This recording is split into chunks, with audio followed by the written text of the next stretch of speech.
£80. Okay, it's 20 to 7. It's Monday. Is it? I've lost track. Yes, it is. I'm mutating, by the way. Finn has green hands. Ooh. Lovely. Anyway, it's been a couple of hours since I caught my first sturgeon, and there's not been much action since. There's my new rod pod with my rods. One rod is fishing just under that tree. Another rod is about there, just to the left of it. And if I zoom back out, another one is about 6 foot out, just down there. Because that's where Gilles said we can catch sturgeon. All we need to do is bait it up quite frequently, especially with pellets, he said. So anyone reading or listening to this and they want to catch sturgeon, you can get one about 6 foot out if you keep feeding pellets. As you can see, the fountain is on, or the aerator, sorry, which seems to liven the fish up a bit, especially in the mornings. When it goes off, the fish become less active and they all congregate down there. Now, yesterday we had a chat with Gilles, asking him what's the best to do to catch fish and where's the best to catch them. He said, if we look over to the right, just out there by the willow, by the bank as well, near that bush, a bit further along by the bank, a bit further along, also near the pier, near the aerator, along that bank, under that tree, especially under that tree, along there. And if we can zoom in there, that's a little passageway between the island and the far bank. It's only very narrow, because that's also good for catching fish. Andrew's found that out already. And along there as well. So he says the trick is to keep baiting up regularly. Now he has lent us very kindly a actual throwing stick, which Vin's going to get. You going to demonstrate it for us, Vin? I didn't recommend it. Shall I hold the camera and you demonstrate? Go on then. Now I'm going to demonstrate it. We'll see if it works. Now Vin's just dropped a few boilies. Trade you. Thank you very much. And I'll pass you over to Vin.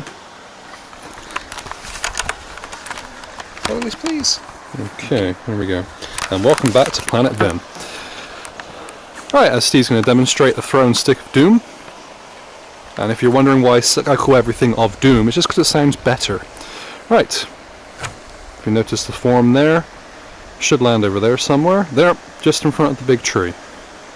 Steve's been using this since yesterday and he's starting to get the knack of it. Just over there as well. It's actually surprising how much distance you can get on these things.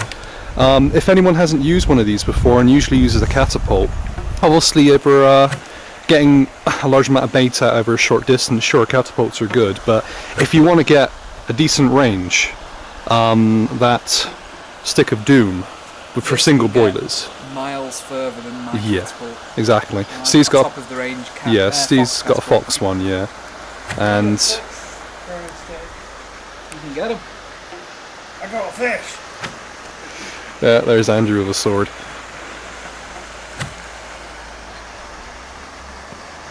Takes a bit of getting used to. Yeah, it's all in the wrist apparently. I could never get used to it. And I can't properly use it at the moment because I have a, you see the finger there? I took the tip of my finger off almost, you know, just that little section there, but still good. So yeah, the idea is to keep baiting up every so often. You have it small and regular, and apparently that brings fish in. We haven't had much luck with that so far, but we've only been baiting for a couple of hours today. The sturgeon I caught earlier, that was being baited up quite regularly, so I suppose that does prove that it does work. I'm trying to think if there's anything else he told us. He did sit down with us for quite a while. It is quite nice to sit down with Gilles and have a chat to him about what I'll catch. Apparently our rods aren't strong enough. He recommends over a 3-pound test curve, so if you come in with light gear, just watch out for that. 15-pound line he says is okay. I'd probably suggest going up to 20, maybe 25. £15 hook length.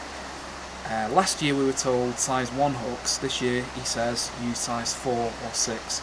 Microbarbed. Microbarbed. Yeah. So make sure you have ample supply because the shops around here don't sell them. You can get long shank size 4 microbarbed, Corda. quarter ones, but only one shop sells them, and that's in a town called Bow.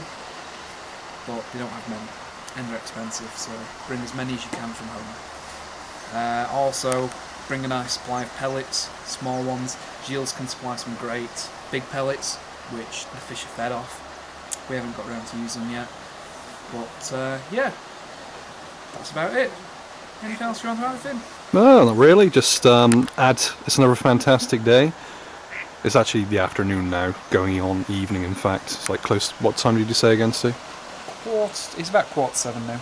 Yeah, so as you can see, lovely sky. The water's great. I mean, having the aerator on this year as well, in the distance there. As soon as that thing goes on, the fish tend to go over towards that anyway because of the noise and obviously the oxidized air as well. So, it's all good. Yeah, so if you can just go to Andrew quickly. Andrew, what have you found to be the best things you've done this year to actually catch fish, your best tactics? Put bait on the hook and put it in the water. Right.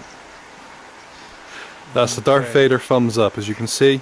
Darth Vader t-shirt. The Dark Lord rises again.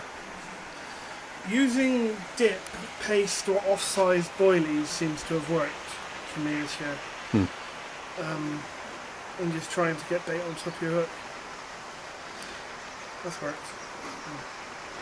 How have you been getting on in the shallows lately? Sucks. The mud's like this deep. You cast your weight in it, it's like you have to spend 10 minutes getting your bait back out of the mud. I caught an 18-pound mirror up there earlier. So the fish are in the shallows this year. And Especially when it's warm. yeah, in the hot weather the fish are in the shallows. And you can catch them sometimes. Dude, do you want to point out where the shallows are for us, where you've been fishing? Up the top there, past the pier.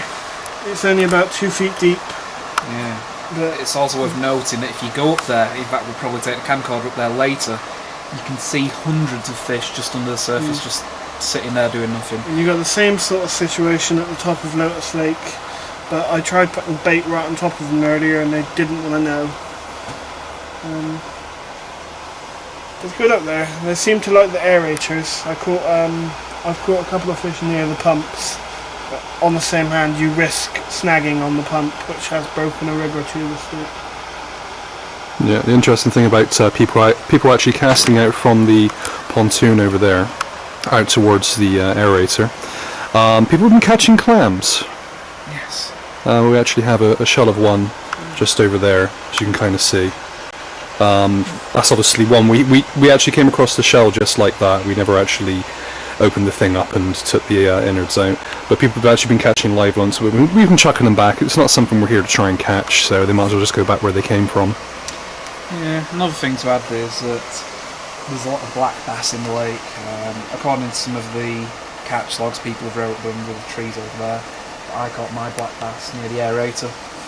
There's also a lot of zander in apparently, which are in the middle of the lake, and best caught on spoon-type lures. What happened when you tried to catch a zander, Steve? Oh, I caught a koi carp in its tail. So koi carp in the tail, a sturgeon in the fin. You need to catch a fish. In all honesty, Steve's having a good week. A tiny bit of luck, I guess, but there is still some skill involved. It's also worth adding that Chris and his dad were on the pontoon pretty much most of the week, Yeah, and they caught a lot. Just by casting by the 3 red trees, if you can get that in, from the pontoon to 3 red trees, around the time the aerator's on, produces fish. That's pretty much guaranteed as well. What times did you say for that? Early morning or late afternoon. Yeah, it It's was up to when about it's- 2, wasn't it? Yeah, it's when the water's cool and it's not as hot. As soon as the sun comes out, they all go to the fire end and sunbathe, and you'll struggle catching. Yep, that's right. Anything else to add, just to wrap this up? So far, it's been pretty good. I've caught my personal best Mirror, which is 46.5. I've caught my first ever sturgeon. I've caught my first ever black bass. We've been told the mirrors in here go up to £52, so we'll see. We'll see if we can catch one there. Yep. The Lotus Lake, which Andrew's been fishing quite a bit, and you also have been. It's been quiet. We've been told that the Lotus Lake is an easy lake to fish, and people have complained how easy it is. I've not fished it myself much. Andrew has. He's had a few. He's had a 41 out of there, so I think that's pretty much the biggest that's in there at the moment. I think he said they go up to 44, so it's one of the biggest. Other than that, that's about it. I'm sure we'll do another update soon. Like I say, it's been nice for Gilles to sit down with us, have a beer, and let us know what we're doing wrong. Something to add on to that as well. He actually rid over here on his quad, which was quite funny. He even offered me the chance to ride the thing. I did turn him down, but never mind. Anyway, we'll catch up and update on a little bit later. We'll see you then.